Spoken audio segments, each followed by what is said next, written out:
right. Who are you? I'm Julian Gonzalez, senior in the Allied Health program, and yeah, that's pretty much it. And where are you from? Swedesboro. I was born in South Philly, and then around like the 6-month time period, me, my brother, my mom, and my 2 grandparents moved out to Swedesboro, and we've been there ever since. Okay.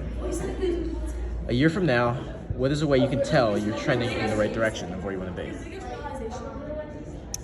Well, a year from now, I'll be playing college baseball, which means I put in a lot of hard work, and that's going to continue to stay. I mean, I have to always continue to get better, keep working out, keep practicing, stay in shape.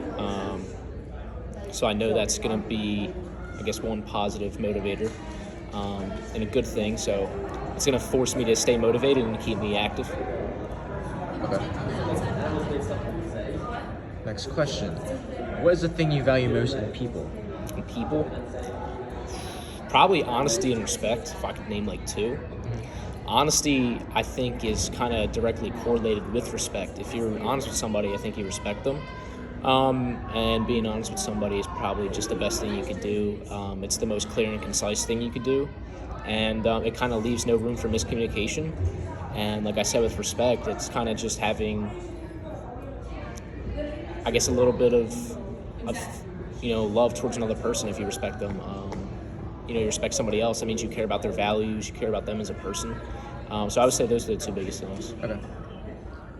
What is your greatest accomplishment in life thus far? That's a big one.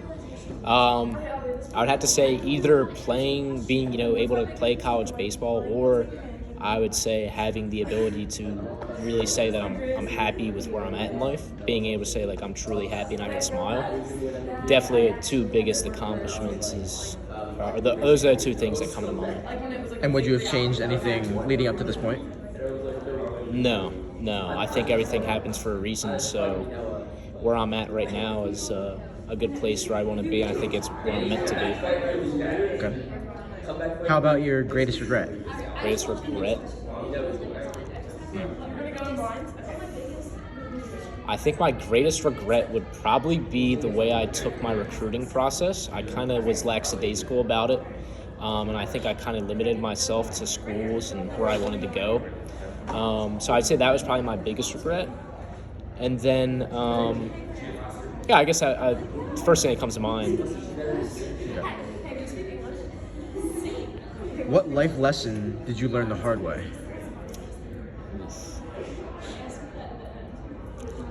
Life lesson. Is there another question after this one? There are 2 more. Let's come back to let's answer that one last. Okay. That's a filled question. When do you feel most alive? Most alive. I have to say when I'm surrounded by my family or friends, and then obviously, I've been talking about a lot baseball. Those definitely 3 things, like family, friends, baseball, is when I feel kind of most myself, and I guess the most happy is just being around the people I enjoy the most. And I feel like my true personality comes out when I'm with them because I'm comfortable. So that's definitely the moments where I feel most alive. Okay. And baseball seems like it's a big passion of yours. Yeah. Do you plan on doing that professionally? No. I figured about 6th grade that I would use baseball as an avenue to get to college, and then kind of see where it takes me from there. If I have an opportunity to play professionally, it's definitely a thought, but I don't think I will. I'm more focused on what I want to do with my future and the healthcare system. So really, other than that, I don't really see myself playing professionally, but just using it as a way to build connections. Okay. What stands between you and where you want to go? Myself. I think that's the biggest thing. I think everybody holds themselves back because they're afraid of taking risks. I don't believe any outside factors can really affect you in a major type of way. I mean, obviously there's things you can't control, but other than the things you can control, yourself, I think, is your biggest wall almost in preventing you from where you want to go.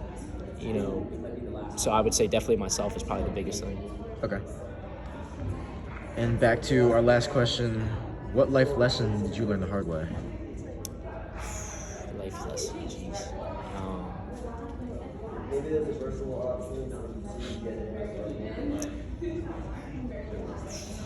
I would have to say that sometimes the people closest to you can hurt you the most, and sometimes family or friends might treat you better than family, and something that surprised you a little bit, something that you wouldn't expect.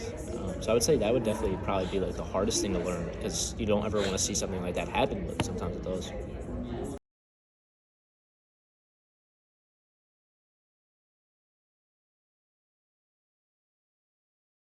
Who are you? Demetrius Williams. What is the first thing you noticed about me? Your smile. What's something you had to learn the hard way?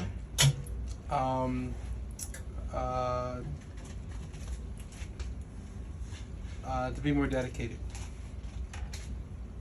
Okay, and how'd you learn that? I learned it by failing in things I wanted to succeed in. What's something you find difficult to communicate? My thoughts. A year from now, what is a way you'll know you're trending in the right direction of where you want to be? I'll know if I am happy in whatever I'm doing. Is happiness something that's subjective, objective to you? It's really subjective for me. And what's something that makes you happy? When everyone around me is positive and successful. What is the thing you value most in people? Great hearts. What is something that nobody would realize until they got to know you? That I'm goofy. What's the thing you're most proud of thus far?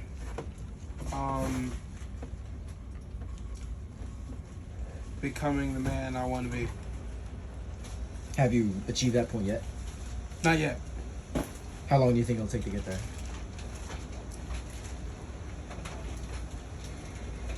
As long as I allow it to be. Would you have changed anything about your life up to this point? I changed a lot. Do you mind going into detail? No thank you. What is your greatest regret? Transferring colleges. And why so? Can't get it. I can't get it. And last question, are you happy? Always.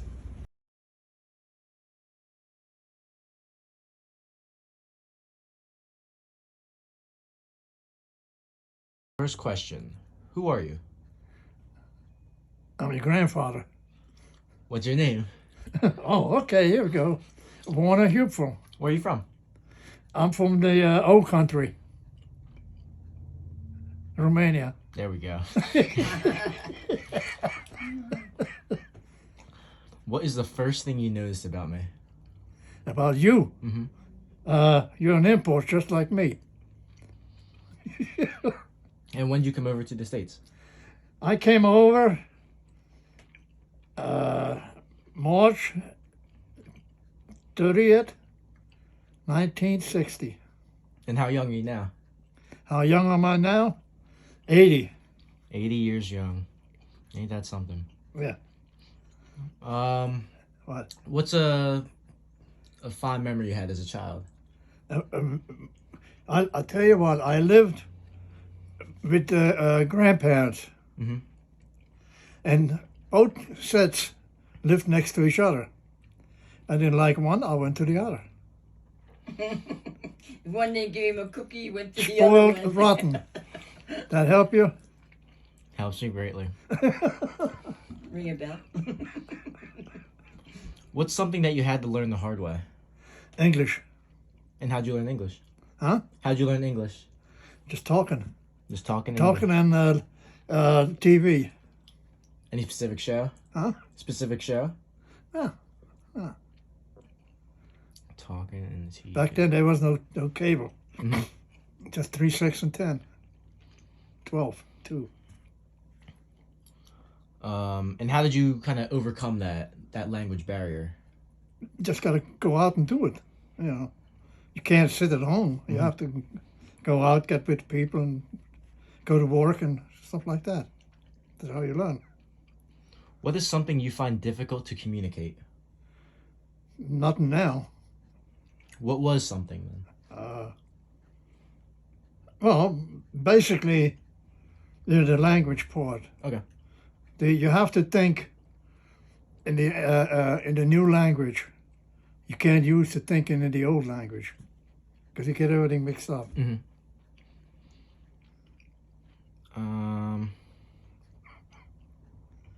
What is the thing you value most in people? Honesty, basically. And why is that? Huh? And why is that?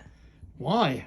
Otherwise, you get a lot of bull, which is free, but what the heck? What is something that nobody would realize until they got to know you? Well, I think the main thing is that I'm not from here. I'm from the old country. Basically it. And why did you move to the United States?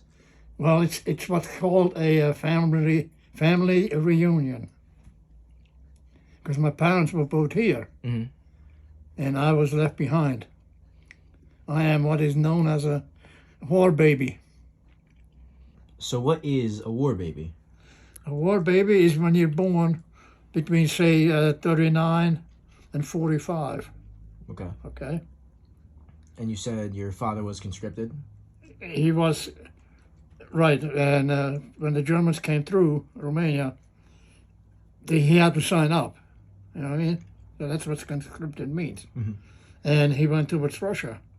Then, when the Russians pushed back, he wound up in Germany, okay? But when the Russians came through, my mother wound up in Russia in a labor camp, because a certain age, they took women and young men. Then when everything was over, she went to Germany to be with my dad. And from there, they never came back to get me. So I was left over. But my brother was born there in Dachau, where the camp was, in that town. And when they all came over, that was it. I was left over there, and so Well, I you had were to, with your grandparents, though, right? Huh? You were with your grandparents over there. Both sides, yeah. Oh, I told that earlier. Yeah, I was left there. But like I said, I had a good time there. I didn't like it here. I went over there. 2 sets of grandparents. Tell me about your time in, Florida. Florida, Cuba, Keys. Florida. But anyway, we went down there, and this guy knew a couple of people from up this way. Actually, what it was were ex-cops. Crooked cops. Good cops. Anyway, they knew somebody who had a boat. I think it was like 50, 60 footer. Good size. So, go out fishing. Actually, what they were doing at the time, there was a aquarium in Philadelphia, down to South Philly there. And they used to supply fish from down there. The real pretty ones and all that stuff are expensive, very high. Yeah. We used to ship them up here. And so we went out in the boat, go fishing and stuff like that. Well, we got a little bit, and wait a minute. The thing was, the captain, supposedly the captain of the ship, was an airline captain. Okay, don't matter. So we go out. I never knew how far out we went, but it doesn't matter. We go out there, and all of a sudden one of them comes running and he says, "We got to get the hell out of here." I said, "Why? What's going on?" He said, "There's a bunch of gunboats coming." It was Cubans. We had to get out. And around what time was this? Year or how old you were? Oh, back then it was in the early 60s. So right in the heat of the Cold War. Well, when Bay of Pigs was going on and all that stuff. Yeah. Was that before or after the your little boat chase? Well, it was right around that time. Okay. Yeah, yeah. But hey, like I said, come later on, I found out that the guys they knew in Miami, they were ex-cops, but they were crooked as it can be. That's why they down in Miami. They got thrown out of here and went down there. Most of them, I think, were all hooked up in the mafia somehow or another. I don't know. I never bothered with that shit. But we used to run up to the Miami airport, put the fish. We had the fish in a plastic bag, right? Ship them up here, fly them up, because that's the only way you can do it. Because otherwise they die. They're tropical fish. Yeah. Yeah. So you lived in Florida for a little bit. Stayed down there for about 2 or 3 months, something like that. Yeah. Then I came back here, stayed for a little while.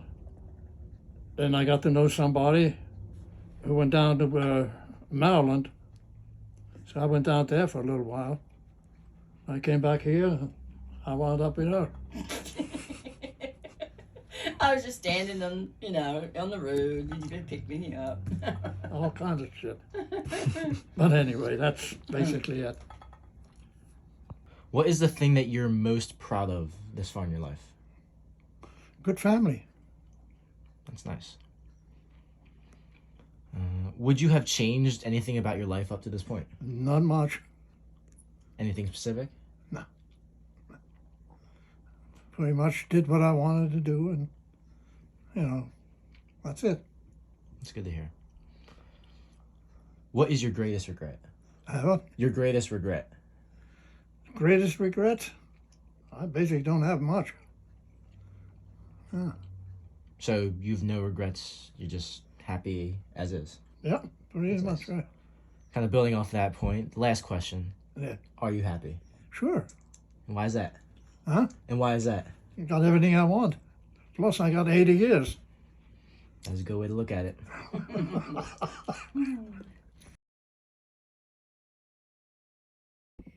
So one of the biggest takeaways I had over the course of completing all the interviews was that everybody's life is different.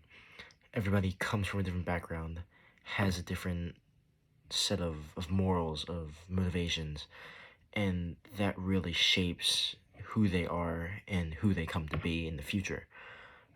If we go from Julian's interview, from when he was born in Philadelphia, moved here, the way he was brought up and what he shared contributes to who he wants to be and how he goes about living life. From Demetrius's interview, he didn't disclose that much. He might have a more private lifestyle or background to where he doesn't want to share that much, and I didn't press him to do it, and rightfully so. I mean, I think that there's a fine line between just doing it for your interview and then like giving out that information, and I respect him for that.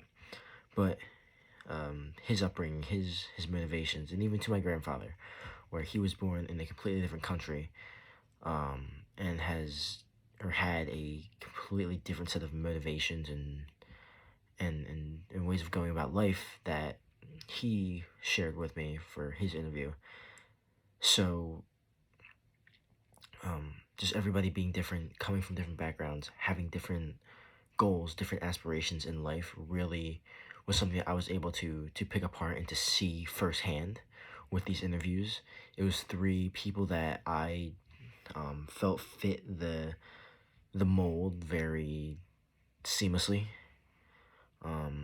Julian's my best friend. They've known him since freshman year, and we've grown together. I've seen him become the person that he is now, and he's also seen me grow and progress as well. Demetrius is one of my my managers at where I work, and I don't know him as well as I do the other people that I interviewed or even my friends. But since filming that video, he's since become a very pivotal part of my well-being. He's a really funny guy, and he's a really good person too. So I was able to learn that about him and to really connect with him on that level. So I feel like that kind of got him to open up a little bit to me. And lastly, my grandfather. The part about going in international waters and being chased down by Cuban gunboats is something that I never would have expected to come out of him. He never told me about that. It came up in a conversation with me and my mother, and I figured I'd ask him about it. And it turns out that he's a rebel, did not look like one, does not act like one now, and it's just ironic how he is now and the stories that he told. So across all three interviews, even any interviews in the future that I may conduct on my own, just for my own curiosity or maybe for another class project, I've learned that life is volatile. Humans are predictably unpredictable, and everyone just has a different story to share. And I feel like being able to share that on any sort of level, this is a very small one between myself and a teacher. It's on a much smaller level than it would be if it were me on like a talk show or something like that. I feel like just the sheer chance or probability of things happening in one's life dictate how they think, act, and progress. And with that being said, I'd like to conclude my 3 interviews plus takeaways section. It was a very eye-opening experience and one that I am grateful I was able to experience and to question firsthand. Thank you for that.